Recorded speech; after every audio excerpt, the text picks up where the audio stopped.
O Brasil, nos últimos anos, especialmente agora no ano que passou, 2017, está passando por um momento em que determinados discursos são impostos como os discursos verdadeiros e politicamente corretos por um Ministério da Verdade que ninguém sabe quem é que designou, que tem seus policiais da verdade que estão lá para cumprir as determinações desse ministério. É uma espécie de grande 1984.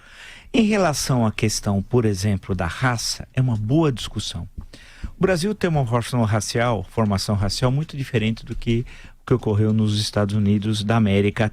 Aqui a questão da escravidão, que demorou muito para ser resolvida, é verdade, foi enfrentada de forma muito diferente que nos Estados Unidos. Não só porque teve leis que precederam e que levaram a uma abolição paulatina, com a abolição do tráfico de escravos, depois a lei do ventre livre, depois a lei dos sexagenários, até finalmente chegar a 13 de maio de 1888, a Lei Áurea, portanto num processo que começa em 1850 e vai até 1888, mas de uma participação da sociedade. Basta ver que a década de 80 do século XIX, o abolicionismo foi o mais importante movimento de massas da história do Brasil durante muito tempo, né?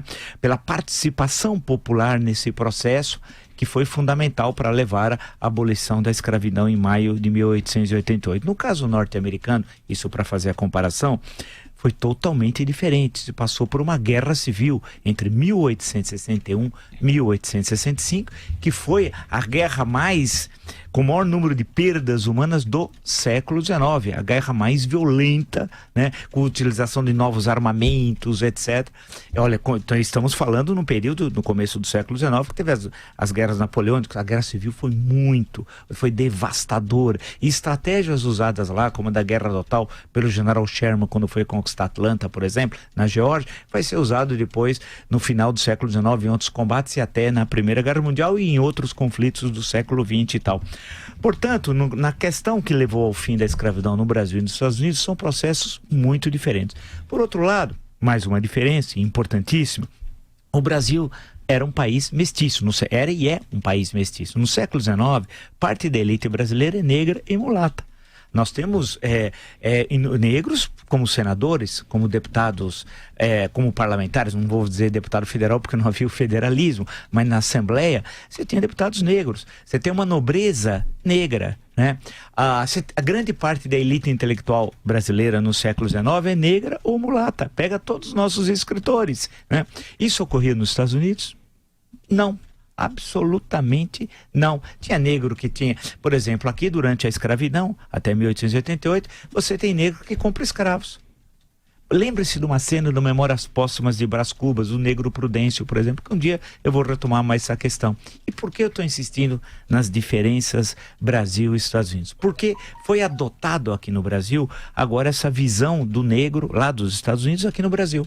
Foi importado, foi entrando paulatinamente isso, através dos artistas. Tem por exemplo, da Globo, que se diz agora o grande intérprete da questão racial no Brasil. É um bobinho, não passa de um bobinho, né? E essa visão norte-americana do conflito branco e negro. E isso está bem materializado numa manifestação que eu vi relativamente recente, numa faixa do movimento negro, que dizia que mestiçagem é genocídio. Mestiçagem é genocídio. Olha o absurdo. Dizia que, portanto, negro tem de casar com negra e negra tem de casar com negro. Não pode branco casar com negra e nem negro casar com branca, porque era uma conspiração dos brancos para diminuir o número de negros.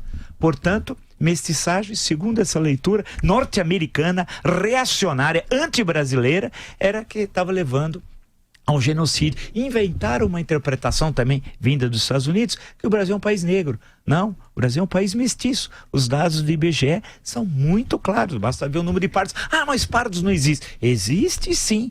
Portanto, querem criar um conflito racial no Brasil importado nos Estados Unidos e que encontra na mídia brasileira um amplo espaço, que é chique repetir o que diz os norte-americanos. E você tem atores de quinta categoria, 13 atores, que é da batatinha quando nasce, esparrama pelo chão, são atores assim, de fundo assim, né?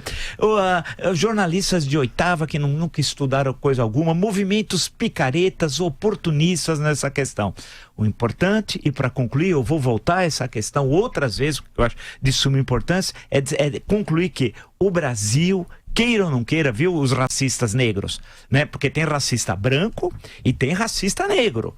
Os dois devem ser combatidos. Os dois devem ser combatidos. Não significa que não tenha racismo no Brasil. Tem de ser combatido. E esses aí nem sabem da Lei Afonso Arinos de 1951, por exemplo. Mas vamos concluir por hoje essa questão e dizer, vocês racistas brancos e vocês racistas negros têm de saber uma coisa óbvia. O Brasil é um país mestiço.